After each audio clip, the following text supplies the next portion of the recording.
Bueno, vamos a seguir y ahora le toca el turno para explicarnos esa entidad que es del Ministerio de Industria, ¿no? ENISA, a Cormac Leyek. Buenas tardes a todos. Haré una breve descripción de lo que es la compañía en la que trabajo, ENISA.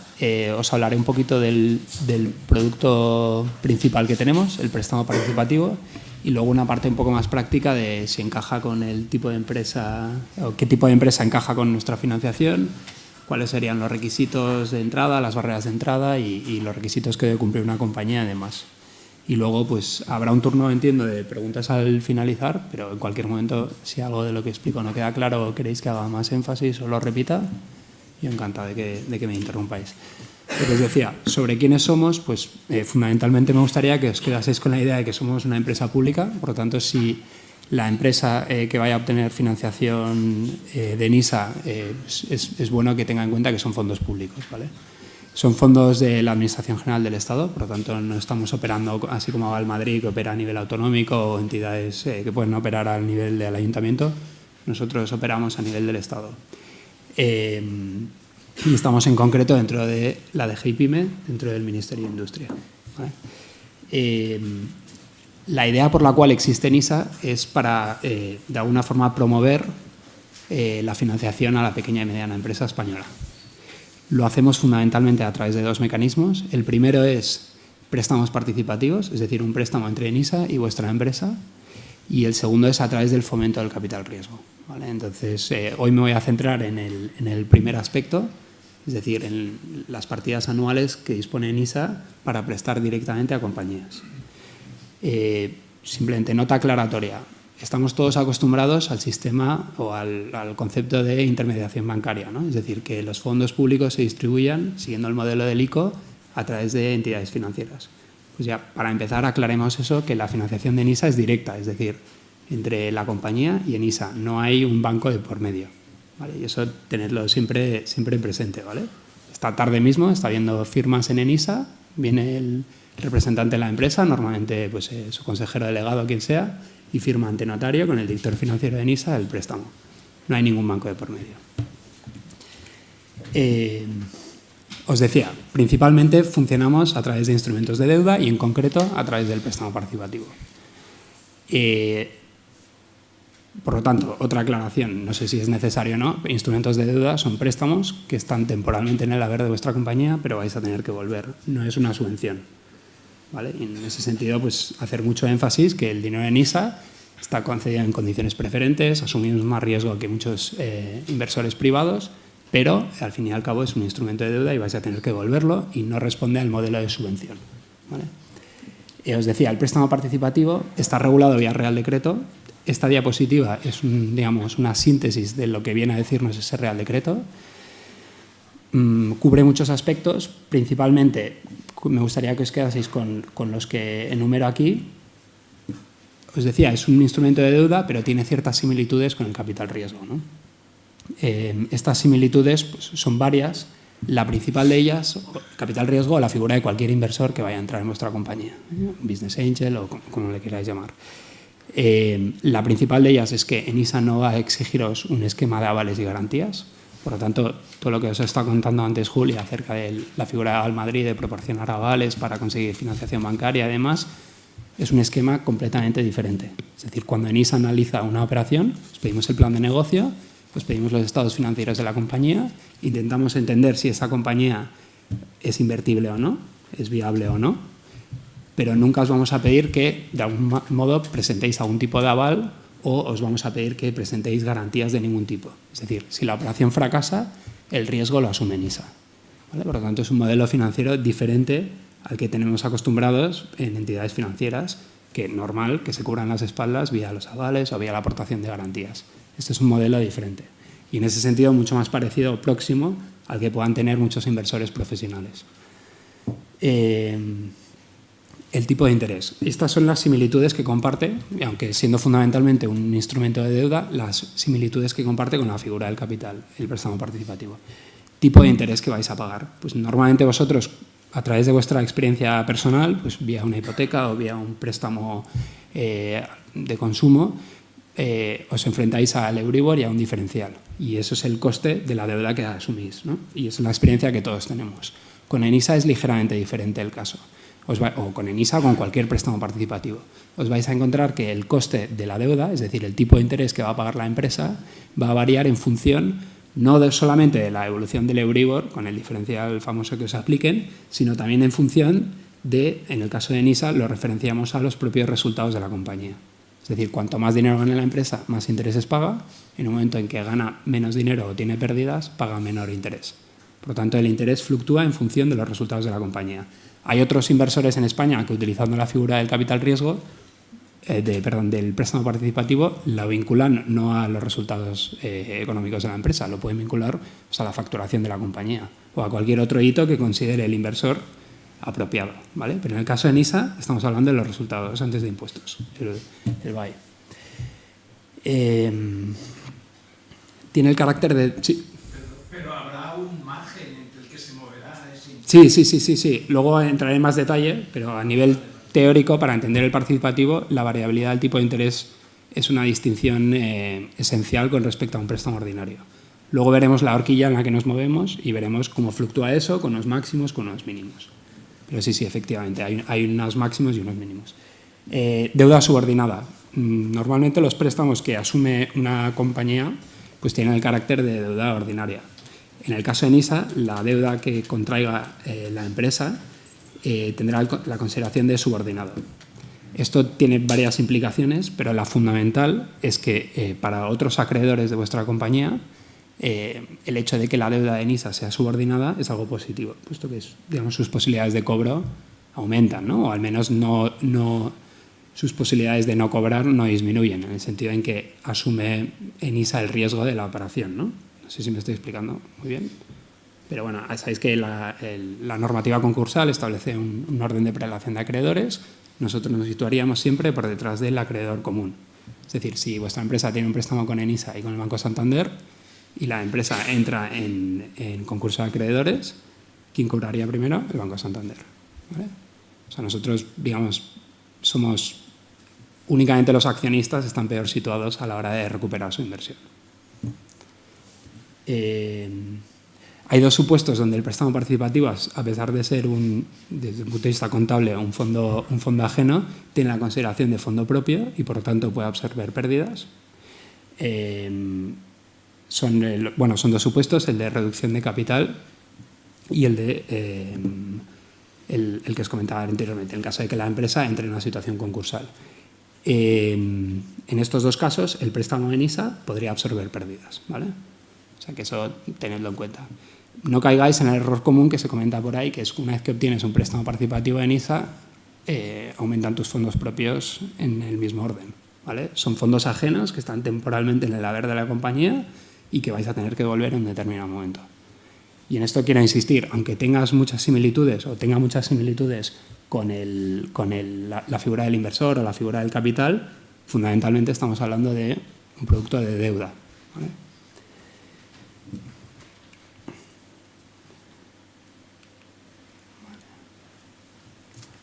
Vale. Mucha de la información práctica que os voy a dar hoy va referenciada a, digamos, cómo hemos organizado las líneas de financiación a lo largo del año 2013.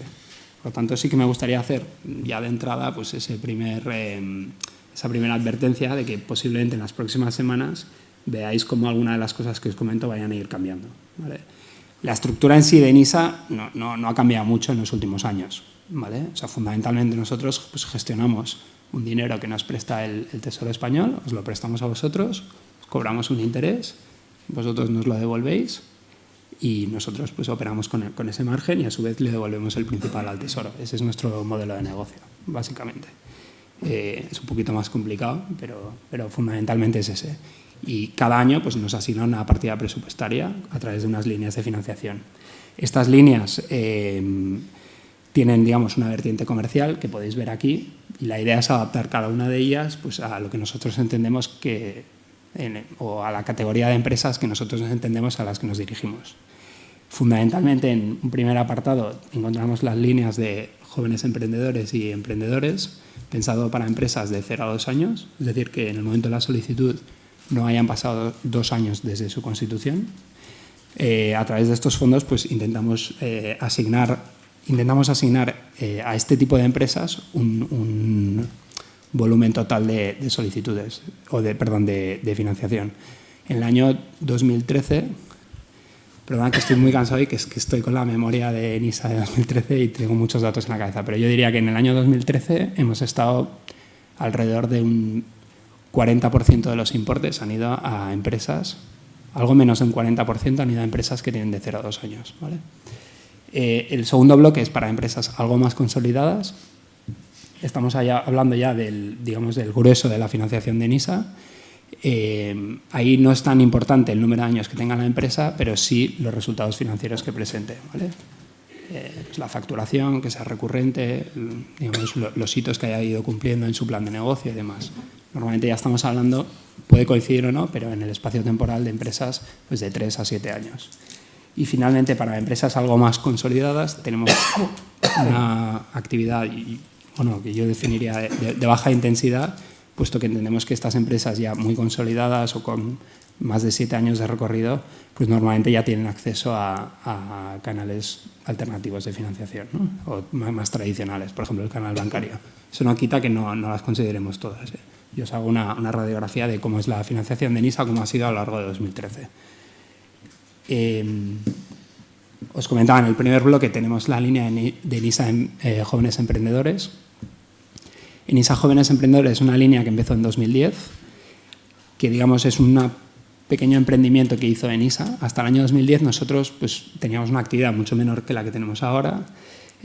Financiamos fundamentalmente operaciones por encima de 100.000 euros y bueno, fue la primera vez que empezamos a financiar pues, empresas de muy reciente constitución, pues con unos balances muy modestos, cuenta de pérdidas y ganancias prácticamente inexistentes porque se acaban de constituir y fundamentalmente estamos financiando planes de negocio, ¿no?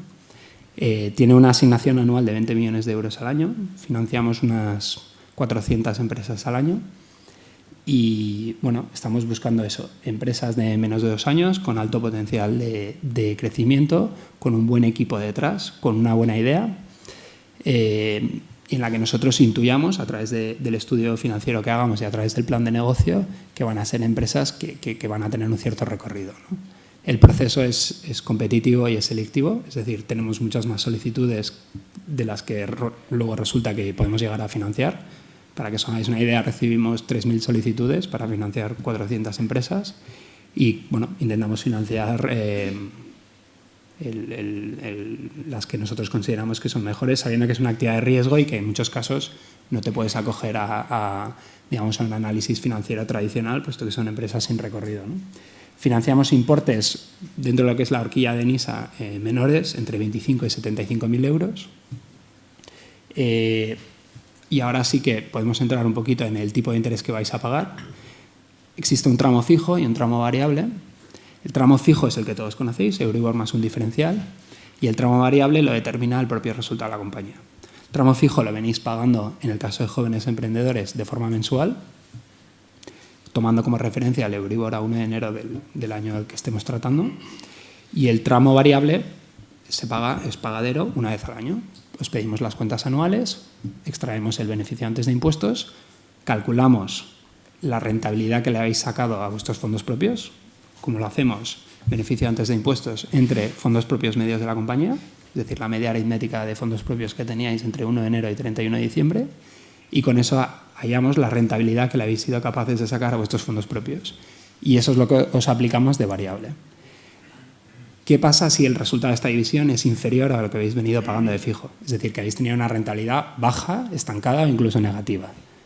Pues que no aplica el tipo de interés variable. Consideramos que esa empresa ha tenido unos resultados modestos, mediocres o negativos y que por lo tanto no tiene que pagar el tipo de interés variable. ¿Qué pasa si excede lo que habéis venido pagando de fijo? Pues vendríais a pagar de variable lo que resulte de esa división, siempre con el tope, con el máximo que establece la línea. En el caso de jóvenes emprendedores son 4,5 puntos por encima del fijo. Lo que a tipos de 2013 estamos hablando de una horquilla pues entre un 3,5 y un 8%. 3,5 a las empresas que van regular o mal. A partir de ahí, las empresas que empiezan a tener una rentabilidad mayor han ido pagando el interés que ha determinado su propia evolución y las que mejor han ido nunca han pagado por encima del 8%, 7,75 en concreto. Y ese es el esquema, digamos, de lo que os comentaba anteriormente, del participativo, en el que vosotros vais a pagar más en función de que os vayan mejor las cosas, o menos, o una rentabilidad fija en el caso de que nos vayan tan bien las cosas. Y aquí, por favor, preguntadme, porque yo hasta que entré en ISA estuve 3 meses entendiendo el tema del variable, o sea que es relativamente complicado, pero sí. Bueno, pero lo que pasa es que el variable es sobre los beneficios. Antes de impuestos, sí. Y el fijo es sobre el crédito que se ha pedido, ¿no? Es decir, que no son cosas sumables. No, los dos. Aquí no hay ningún banco, no hay ninguna entidad financiera. Yo te presto a ti un capital, un principal. La empresa recibe el préstamo de ENISA. Sí. Y tiene que pagarle el Euribor más 3% de interés. Sobre el principal. Del principal. Eso es. Pero esa cantidad no coincide con los beneficios de la empresa, sobre la cual tiene que pagarle el variable. Son 2 tipos, pero que se tienen en cuenta los dos a la hora de calcular lo que vas a pagar en un determinado ejercicio de intereses a ENISA. El tipo de interés fijo lo vas a pagar sí o sí. Es decir, el principal, lo que te quede por amortizar, le aplicas el tipo de interés y de forma mensual vas liquidando. Una vez al año extraemos de las cuentas anuales el beneficio antes de impuestos, calculamos la rentabilidad que le has sacado a tus fondos propios y te aplicamos ese tipo de interés sobre el principal que te queda por devolver, ¿vale? Y si ese tipo de interés fuese inferior a lo que has venido pagando de fijo, si esa rentabilidad es inferior a lo que has venido pagando de fijo, no aplica el variable. Si es superior, aplica en la medida en que resulte esa división. Y si supera ese 8%, 7,75, se queda capado. Es decir, una empresa con un 15-20% de rentabilidad no paga un 15-20% de tipo de interés. Está fijado por arriba y por abajo. Y dentro de esa horquilla, pues se van moviendo las empresas en función de sus resultados. Es decir, ¿qué incertidumbre te plantea el tipo de interés fijo? La evolución del Euribor. En 2013 será uno, en 2014 será otro, en 2015 será otro. Esa es la evolución desde una perspectiva financiera, ese es el riesgo que tiene que tener en cuenta el director financiero. En cuanto al interés variable, ¿qué tienes que tener en cuenta? Los resultados de la compañía. Cuantos mayores sean, más interés vas a pagar. Sí, de acuerdo. ¿Vale? Pero siempre sobre el principal. Es el sistema de amortización francés decreciente, entonces a medida que va reduciendo el principal, pues también el pago de intereses disminuye. Sí. ¿Qué relación existe entre el tipo de interés variable y los resultados antes de impuestos? ¿Es un porcentaje? ¿A qué te refieres con qué relación existe? A la hora de calcular el tipo de interés variable, sí. Ese 3 o 4,5%, es cómo se calcula sobre los resultados. O sea, si se tiene un resultado... Una división, divido los beneficios antes de impuestos, sí, lo divido entre los fondos propios medios de la compañía y hallo la rentabilidad que le has sido capaz tú como gestor de sacarle a esa empresa. Y yo participo, de ahí que se llama el préstamo participativo, en tus beneficios así, aplicándote ese tipo de interés. Pero ese tipo de entonces, interés... por abajo, si el beneficio antes de impuestos entre fondos propios medios resulta en un 1,2 y tú has venido pagando de fijo un 3,5, yo te digo, oye, me parece que tu rentabilidad no es lo suficientemente alta como para que aplique el tipo de interés variable. Si resulta que no, que tu beneficio antes de impuestos entre fondos propios medios da como resultado una rentabilidad del 7% anual, yo te digo, oye, tu empresa empieza a ir bien, quiero participar de tus beneficios, te voy a aplicar el tipo de interés variable. Pero en cualquier caso, la suma de los dos no superará ese 7,75. ¿Por qué? Somos una empresa pública y al final nuestro ánimo no es el de lucro y entendemos que intereses por encima del 7, 8, 9% en ningún caso están justificados. Sí, el concepto está claro. Lo que yo digo es que cómo se llega a calcular ese interés variable respecto de la rentabilidad de la empresa. Es decir, si tiene un 2% de rentabilidad, un 1,2 no paga, si tiene un 7 sí paga, si tiene un 5 paga, pero no sabemos cuánto. ¿Qué relación hay? Sí, siempre lo sabes. ¿Sí? Siempre lo sabes, tienes que sumar los dos. Y la suma de los dos nunca puede ser más de 7. Ah, eso es la condición. 7,75 en el 13, ¿vale? Aquí hay varios factores de incertidumbre. El beneficio antes de impuestos, cualquier ampliación de capital que hayas podido tener, que aumente tus fondos propios, y la evolución del Euribor. Entonces, esas son las incertidumbres que tienes que tener en cuenta. Son mayores que en un préstamo ordinario, Pero al final, ¿esto responde a qué modelo? Pues la idea es que cuanto mejor te vayan las cosas, pagas, y cuanto peor, pues Enisa te exime de alguna manera, ¿vale? Eso es la idea fundamental. Luego, otra consideración a tener muy en cuenta, sea en el caso de jóvenes emprendedores o en todas las líneas, el tema de las aportaciones. Yo antes os he descrito un panorama bastante positivo en el que os decía, oye, Enisa lo que se va a fijar es en los estados financieros y en el plan de negocio y no tanto en el esquema de avales o garantías que sea capaz de presentarnos la empresa. Eso es cierto, pero también no es menos cierto es que nosotros pedimos, digamos, un esquema en el que los socios hagan aportaciones a la compañía. ¿Cómo lo medimos, ¿no? A nivel específico? Mirando los fondos propios que tiene la compañía en un determinado momento, ¿vale? Y para nosotros, salvo en el caso de jóvenes emprendedores, que ya os he dicho que fue una experiencia piloto que empezó en el 2010, en la que empezamos a buscar un nuevo tipo de empresa y demás, pero en general, en el resto de las líneas, lo que estamos buscando es que el préstamo de Enisa, dentro de lo que es el total de pasivos de la compañía, nunca supere el 50%. Es decir, nunca convertirnos en el financiador principal de una compañía. Por lo tanto, de cada 100 euros que necesita una compañía para financiarse, que Enisa nunca suponga más de 50. ¿Vale? Eso es el riesgo máximo que asumimos dentro de la financiación de una compañía. El resto lo tiene que aportar la compañía, ¿vale? Sea vía ampliaciones de capital o a través de beneficios no distribuidos, como quiera mantener su nivel de fondos propios el empresario, ¿vale? Entonces, vuestro escenario más positivo cuando os estéis planteando la financiación de Enisa, y dejo aquí al margen jóvenes, de hecho os lo quito para que no os confundáis, es que Enisa financie la mitad de las necesidades financieras de la compañía. La otra mitad necesariamente la tendría que levantar el emprendedor o el empresario de forma, digamos, privada. Y ese es el escenario más positivo. Obviamente, a medida que aumenta el riesgo, con una operación de, por ejemplo, 70, 100.000, 125.000 euros, el esquema 1 a 1 es hasta cierto punto conseguible. Cuando estamos hablando de operaciones de 500, 600, 700.000 euros, el riesgo que suma Enisa va disminuyendo. Ya estamos hablando normalmente 1 a 4, por ejemplo. ¿Vale? Eso, bueno, son criterios financieros que utilizamos nosotros a la hora de determinar el nivel de riesgo que creemos tener una compañía concreta. Vale. Lo que os comentaba, ¿no? Pues jóvenes hemos visto los importes, hemos entendido bien la estructura de cómo se cobra el préstamo, el esquema fijo y el esquema variable. Luego están los vencimientos. En general, los préstamos de Enisa es financiación a largo, ¿vale? Entonces, es una diferencia muy importante que tenéis que tener en cuenta con respecto a la financiación a corto, ¿no? Por ejemplo, antes Julia mencionaba el tema de las pólizas que os pueda ofrecer vuestra entidad financiera o las entidades financieras con las que trabaje vuestra compañía para la financiación de corto, ¿vale? En general, nunca lo hacemos, nunca excluimos, no hay ningún concepto no financiable, no buscamos inversiones en activos fijos, todo ese esquema tradicional no lo buscamos, pero sí tened en cuenta que, pues, desde un punto de vista financiero, lo prudente es que las inversiones a largo plazo las financiéis con financiación a largo plazo y las de a corto lo hagáis con financiación a corto.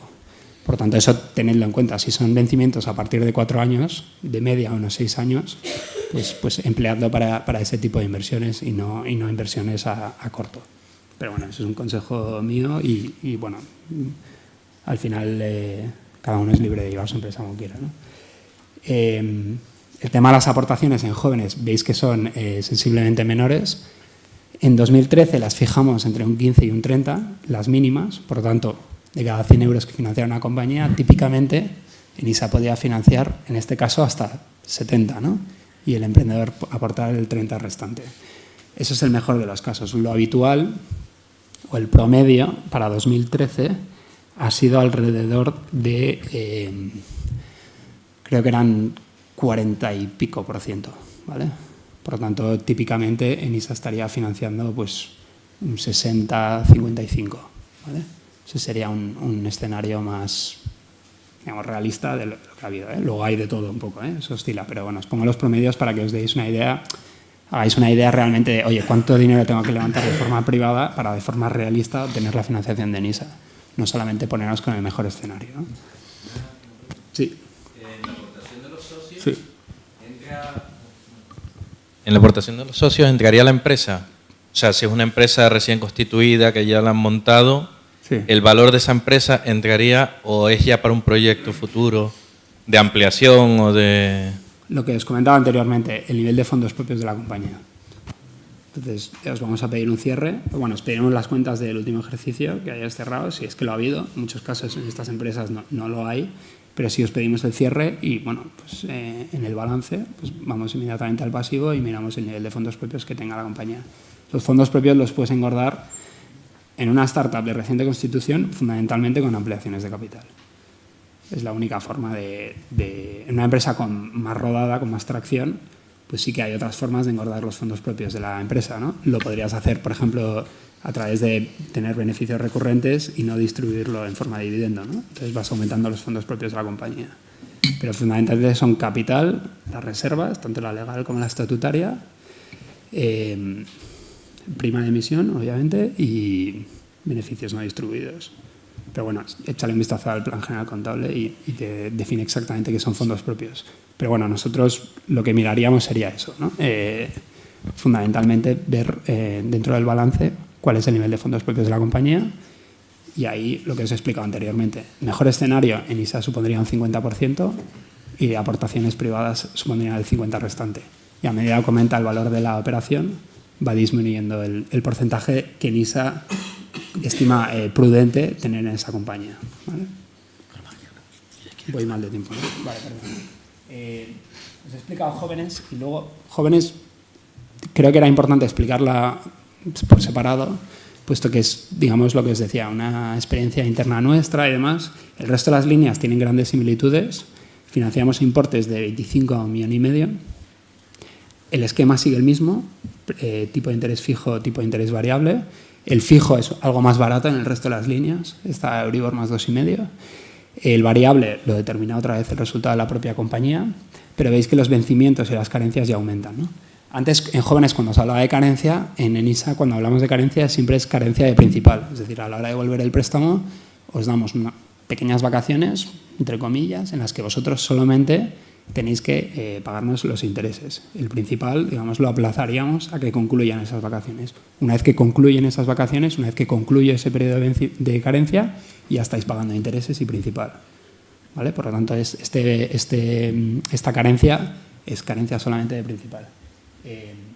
Yo, si no tengo más tiempo, me gustaría simplemente repasar qué tipo de empresas son elegibles y remitiros a la web, os dejaré mi correo electrónico y estaré en el turno de preguntas y ampliamos lo que haga falta. Tipo de empresas, pues ya lo he dicho, si estáis operando como autónomos no sois elegibles para la financiación de NISA. Por lo tanto, necesariamente una sociedad mercantil. También sociedades laborales y tal, pero bueno, con lo que estamos cómodos es con la SL-SA tradicional inscrita en un registro mercantil. Plan de negocio. No hay avales, no hay garantías, lo único que tenemos es plan de negocio y estados financieros.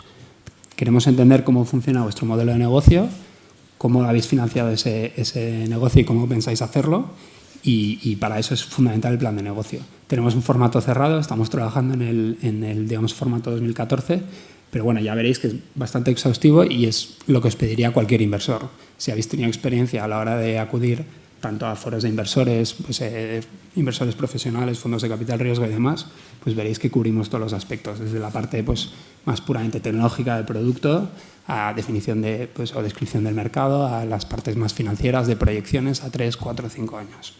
¿Vale? O sea, nada del otro mundo, pero algo que realmente sí que es ciertamente trabajoso. El epígrafe 3 se refiere al tema de los fondos propios y nunca hago suficiente hincapié en el tema de los fondos propios. Es financiación sin avales, pero vais a tener que poner pasta o vais a tener que conseguir levantar dinero en algún otro sitio para poder cumplir con los ratios que os estamos exigiendo de recursos propios, recursos ajenos. Y para operaciones por encima de 300.000, la auditoría de cuentas. Por debajo, estamos contentos con cuentas anuales depositadas en el registro mercantil de forma anual. Y ya me excedo. O sea que, nada más. Si os parece, para no saltar, sí, ¿no? cedo el turno y... Yo creo que lo vamos a continuar porque parece que NISA da juego. Bueno, pues el primero que quiera, que abra por los tres, por los temas que queráis.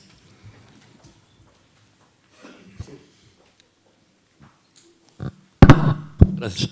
Yo quería preguntar una cosa. En el caso de NISA, en el año 2013, se han financiado no sé cuántos proyectos, salía por ahí una diapositiva, pero yo quería saber hasta dónde esos proyectos se han limitado por la calidad del proyecto o se han limitado por la falta de recursos. En otras palabras, ¿se han dado todos los proyectos que podían ser viables o se ha limitado la concesión de proyectos porque los recursos se habían agotado?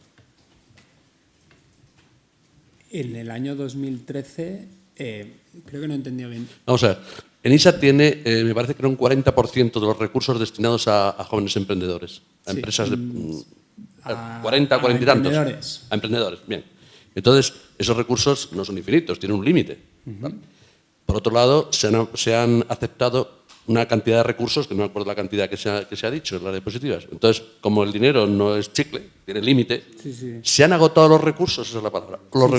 Se han agotado los recursos. Quiere decirse que habéis recursos probablemente interesantes. O sea, hemos aprobado tantas operaciones como fondos teníamos para el año 2013. Correcto. No ha quedado ni un euro. Vale, correcto. Entonces, si no ha quedado ningún euro, eso quiere decir que seguro que hay recursos que potencialmente podrían ser financiables, pero que no se han financiado por falta de recursos.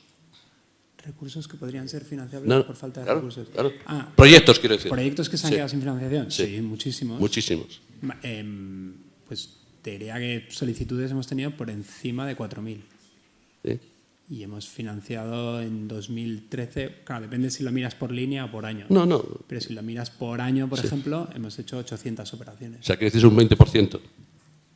O sea que entre el número de personas que han mostrado interés en la financiación de NISA hasta el número de personas. Sí, número de 800 número de sobre, sociedades 800 que han sobre mostrado- 4.000.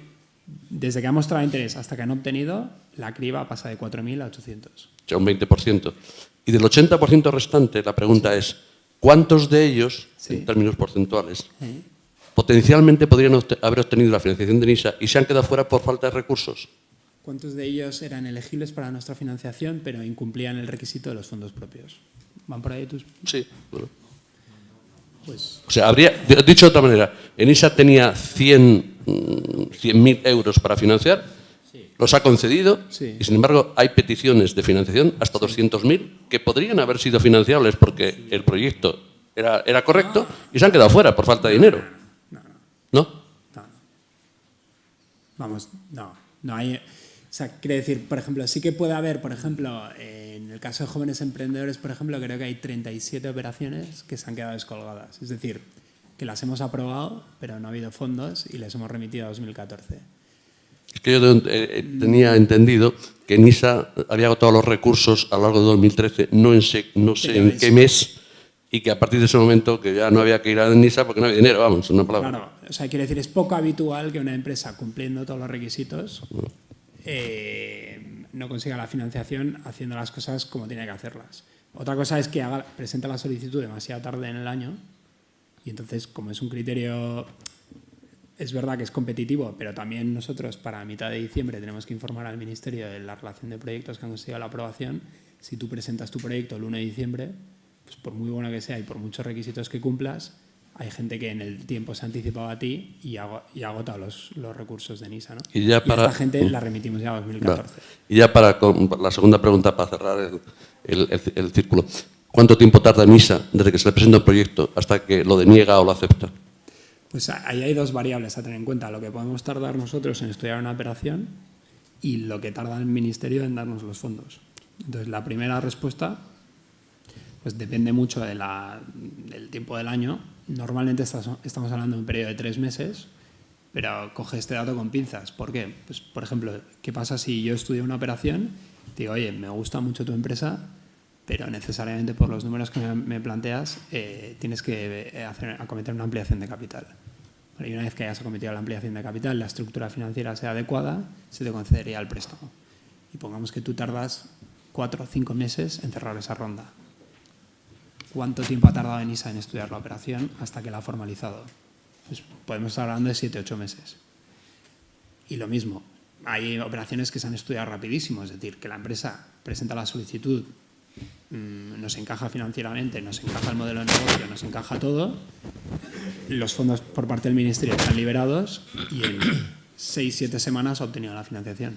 Tienes los dos extremos. O sea, quiere decirse que en el mejor de los casos, 3 meses para ENISA, 2 meses para para el Ministerio de Hacienda o quien... Yo no me pillaría los dedos. No. El tema de la liberación de los fondos es mucho más grave que eso. En el año 2012, los fondos para el año 12 se liberaron en el mes de septiembre. Y en el año 2013, los fondos se han liberado en el mes de octubre. Por lo tanto, hay empresas que han solicitado en el año 2013 en el mes de enero y han conseguido la financiación en noviembre, sabiendo internamente o informalmente que la operación estaba aprobada en el mes de abril, en el mes de mayo, por ejemplo, es decir, ENISA cumpliendo en un periodo razonable de tiempo de 2, 3, 4 meses, pero no habiendo fondos para proceder al desembolso y han tenido que esperar hasta el mes de noviembre. Por lo tanto, existe la posibilidad de que una empresa solicite ahora y se tire la mayor parte del año esperando a que se liberen los fondos. Esa posibilidad es real. Entonces, no he tenido tiempo de comentarlo en la presentación, pero financiarte vía presupuestos generales del Estado tiene su parte buena y su parte mala. La parte buena es, por ejemplo, el coste de la financiación, ¿no? Que para vosotros es sensiblemente menor a las condiciones de mercado. La parte mala es la disponibilidad presupuestaria y cuándo el Estado o el Tesoro va liberando estos fondos. Y en este caso está supeditado a eso. El ICO, por ejemplo, no está constreñido así. El ICO se financia en los mercados y no depende de los presupuestos generales del Estado. Por lo tanto, usa intermediación bancaria, pero va desembolsando sus fondos según le parezca a él. Inconveniente, pues una vez que la prima de riesgo de España está a, digamos, 500 y pico puntos, pues la financiación tiene que estar por encima de eso, que no es el caso de ENISA. Por lo tanto, hay pros y contras de la financiación vía presupuestos generales del Estado. Pero vamos, para que nos quede claro, simplemente para que nos quede claro, en el mejor de los casos, si el proyecto cumple con los requerimientos de ENISA, tardaría el interesado en recibir una respuesta por parte de ENISA positiva 3 meses, digamos. Quiere decirse que todo proyecto que se presente a partir del verano o septiembre, cabe la posibilidad de que no entre en el presupuesto anual. ¿Me permitís? Sí. Yo iba a decir que no has debido pedir muchas subvenciones toda la administración. Me da la sensación. Pues no tienen calendario. Es como aquello de aquella canción, me parece que era de Patricia, que no tenía fecha en el calendario, es difícil. Pero vamos, esto es anecdótico. Yo lo que quiero decir es que tendríamos que abrir alguna pregunta más, si es posible, si tenéis. Y además, César, os quería comentar algo que se le ha quedado en el tintero por una ficha que os ha dejado en la... Y no te quiero interrumpir, perdóname. Tú ahora podemos seguir lo que queráis, porque yo, desde luego, tampoco tengo hora en el calendario. O sea, podemos seguir lo que queráis. Pero sí que no se queden en el tintero alguna cosa que queréis preguntar a alguno de los asistentes antes de que os marchéis. Entonces, ahora, si no os importa, le vuelvo a pasar la palabra a César, que os quería decir algo.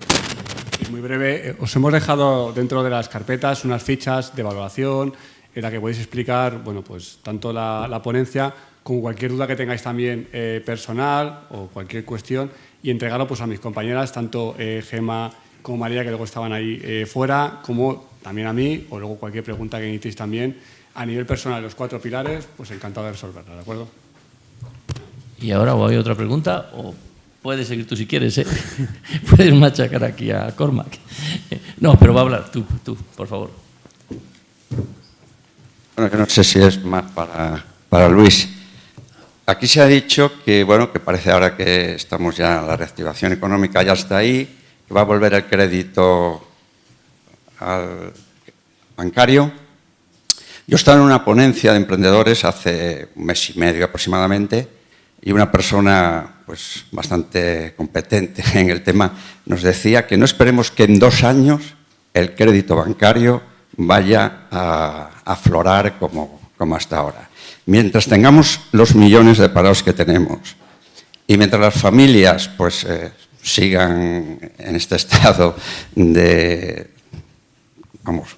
poca fluidez y de financiera, los bancos van a seguir tienen un tipo de interés alto y van a seguir con él.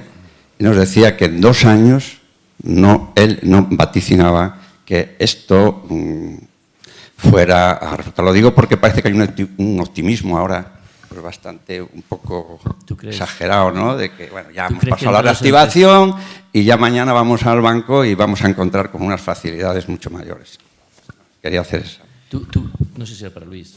Sí. Yo le te iba a hacer un inciso. ¿Tú crees que en el ámbito empresarial existe esa situación de euforia? ¿Tú has constatado en el ámbito empresarial si existe esa Yo no. Pues es que no. Lo he oído a una persona muy solvente en estos temas, ¿no? Vamos, es un catedrático de la Autónoma muy conocido, además, que ahora no me recuerdo el nombre, pero vamos, era el que hacía la ponencia. Ontiveros. Emilio Ontiveros era el que hacía esta afirmación. Luis. Bueno, pues tiene razón, que duda cabe. O sea, el crédito bancario ha estado muy limitado y va a seguir estando limitado, no en la misma medida probablemente. Fundamentalmente lo que sí va a haber es más financiación y más capital, y sobre todo los sistemas de financiación no bancaria. Eso es lo que insistía en la ponencia. ¿Por qué? Bueno, pues porque tanto Europa, y como consecuencia Europa como España, entienden que tienen que facilitar el crédito, que es imprescindible facilitar el crédito y dar acceso al capital.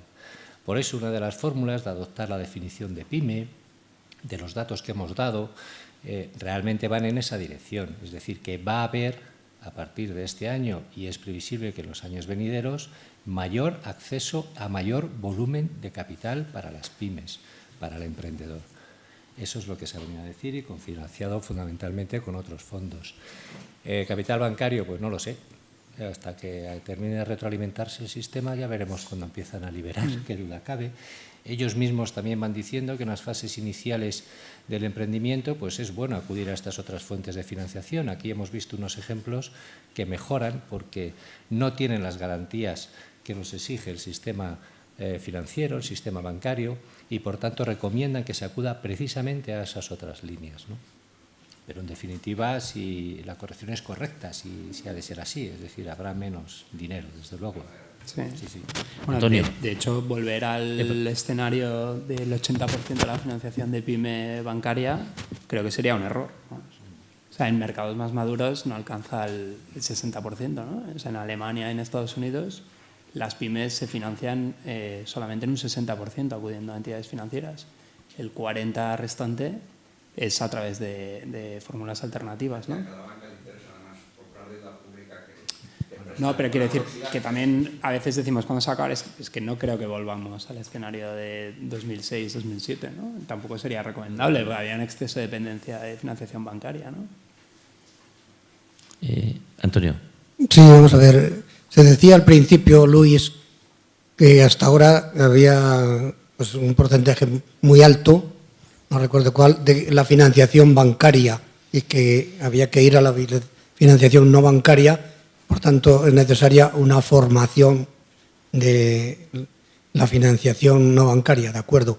Pero yo creo que además de esa formación hay otros elementos que inciden, que es que hay que tener los medios adecuados para que la gente pueda tener esa financiación. Vamos a lo concreto, ¿eh? Un señor de aquí de Madrid quiere financiarse por ENISA y va al ministerio y lo tramita y tal. ¿Y qué hace el empresario de mi pueblo, de Astorga, que tiene 20 bancos allí y que si quiere financiarse por ENISA, qué hace? Viene corriendo, coge el Albia aquí a presentar eso. Antes vimos a Valmadrid, tiene 4 oficinas. Luego tendremos que acercarnos al empresario, al que necesita el dinero. No basta con decir, tengo las oficinas en Madrid y que vengan aquí.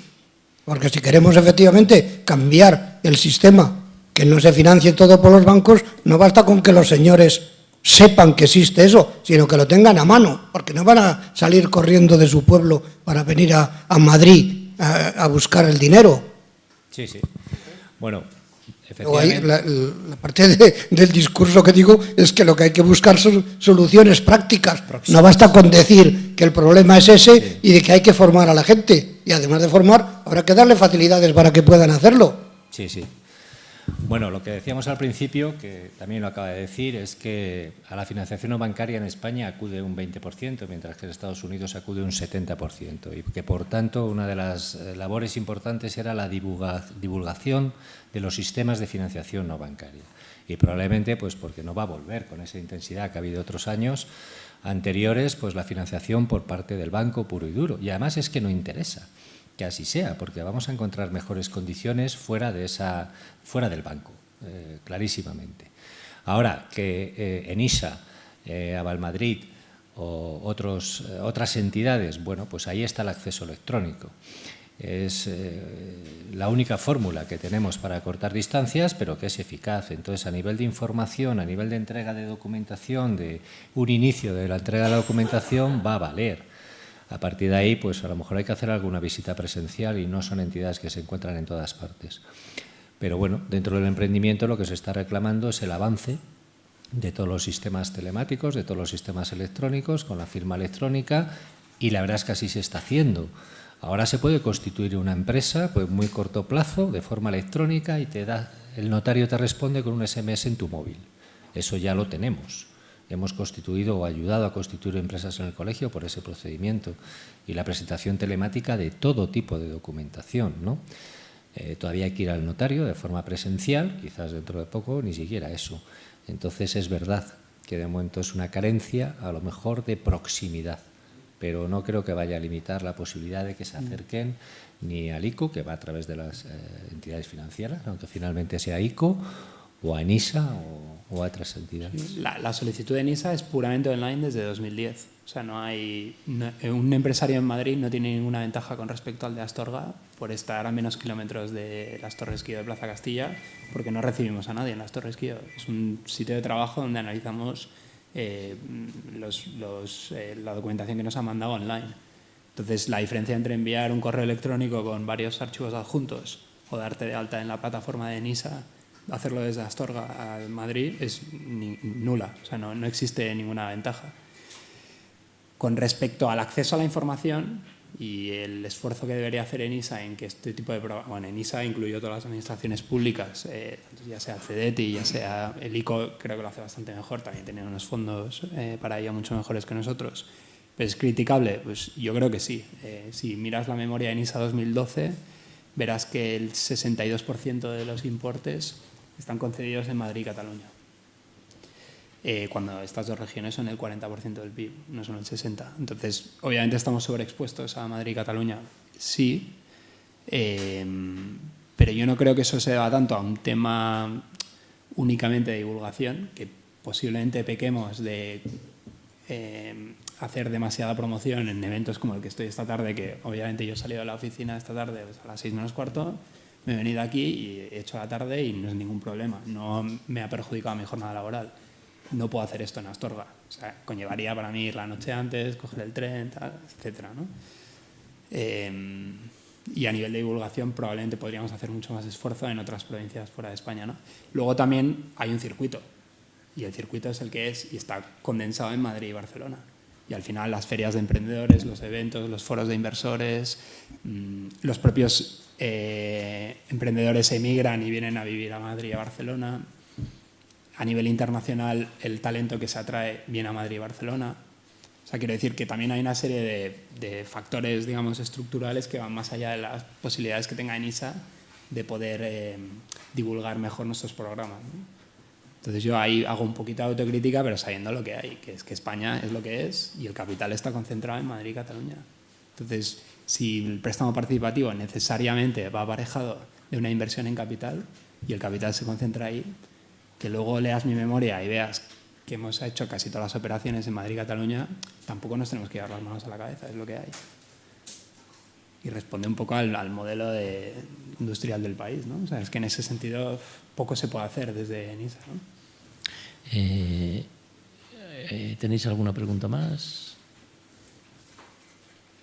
La tuya y terminamos. ¿Qué tipo de trabajos, si ENISA ha financiado algún tipo de empresa nueva forestal? Es decir, ahora que estamos hablando aquí ingenieros de montes, ¿qué tipo de empresas o de iniciativas se han financiado desde ENISA? Pues forestal, ahí me pillas, la verdad. Yo no he estudiado nunca un tema forestal, la verdad, no ha llegado a mis manos. Pero yo te diría que si también, yendo a la memoria, ves la distribución por proyectos, pero el grupo más grande normalmente es TIC, alrededor de un 24 a 26%. Depende del año, depende si mides por importes o por número de operaciones. Pero un cuarto de nuestra cartera está claramente condensado ahí. Y luego vas reduciendo, ¿no? Por ejemplo, el sector bio, pues que probablemente podríamos apostar mucho más, pues no llega al 8%. El sector industrial, que aparentemente no debería contar tanto con ENISA y tal, pues sí estamos más expuestos. Creo que es alrededor de un 14% en actividades manufactureras.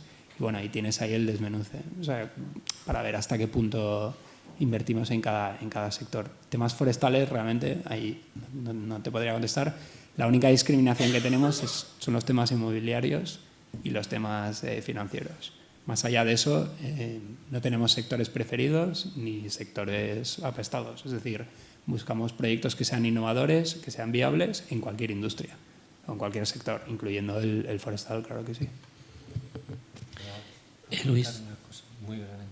Sí, termina. Muy brevemente, solamente. Precisamente para esta jornada hemos intentado buscar datos específicos de inversiones del sector forestal de financiación no privada, ¿no? Desde los primeros que hemos presentado hasta Venture Capital. Y realmente pues no hay prácticamente nada, ¿no? Y en su caso pues queda difundido dentro de otros sectores más amplios, ¿no? Entonces es verdad que no. Por eso hemos dicho que generalmente era un sector muy de la ayuda y subvención y no de la financiación, ¿no? Pues muy bien, vamos a dar por terminada esta reunión, que yo creo que debe tener un colofón, que es que tanto los que estamos aquí como los que nos están siguiendo por internet, a las personas, a los ponentes que han venido, pues les mareen y les machaquen y les intenten sacar los higadillos, que siendo algo relacionado con dinero ya lo veo difícil que os saquen los higadillos y no sea al revés, ¿verdad? Que seáis los banqueros, pues os queremos agradecer primero a vosotros esta visión que nos habéis dado, que efectivamente en el mundo forestal no es muy frecuente, pero yo creo que ha sido esclarecedora, como una portilla o como una luz que hay ahí, que hay que seguir en ella y hay que insistir en ella y hay que dedicar mucho tiempo a ella. Muchísimas gracias a vosotros, muchísimas gracias a los que habéis asistido, a los que nos han seguido a través de internet y una gracia muy especial, como siempre, pues al equipo que siempre organiza esto y que siempre lo hace magníficamente. María José, Lidia, Luis, Salvador, etc. Muchas gracias a todos.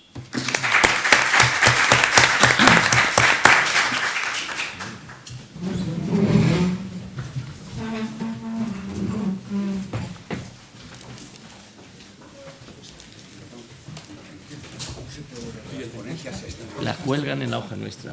¿Pero cuál es la hoja vuestra? Que yo no soy de esta Luis. Si alguien me da una indicación. Me parece que es Colegio Ingeniero de Montes.org.